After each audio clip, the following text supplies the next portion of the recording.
What if you dropped a bowling ball into the sun? Let's say you're standing on a spaceship, safely parked in orbit around the sun, wearing an incredibly advanced space suit that can somehow withstand the mind-melting heat, blinding radiation, and total lack of mercy that defines our star.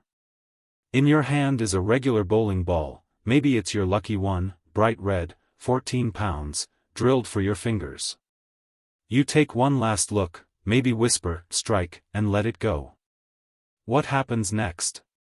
First, you'd have to get that bowling ball pretty close to the sun.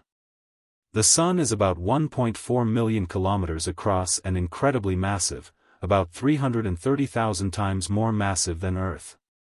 It's also hot. Like, really hot. The surface is around 5,500 degrees Celsius, 9,932 degrees Fahrenheit, and that's just the outer layer. The deeper you go, the worse it gets.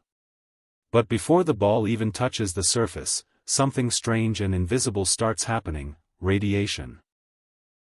As soon as the bowling ball begins falling toward the sun, it enters a region of space filled with intense solar radiation and plasma winds. These are not your friendly summer sunbeams, they're high-energy particles moving at incredible speeds.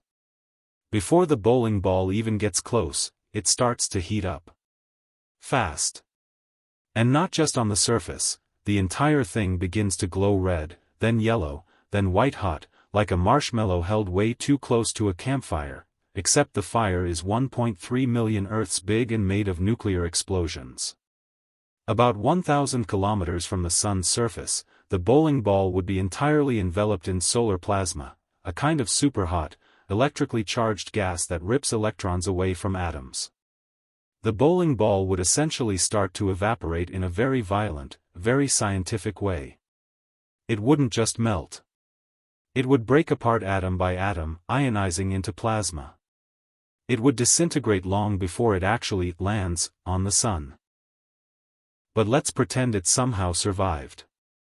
Let's imagine you dropped a magical bowling ball that was indestructible, immune to radiation, heat, and pressure.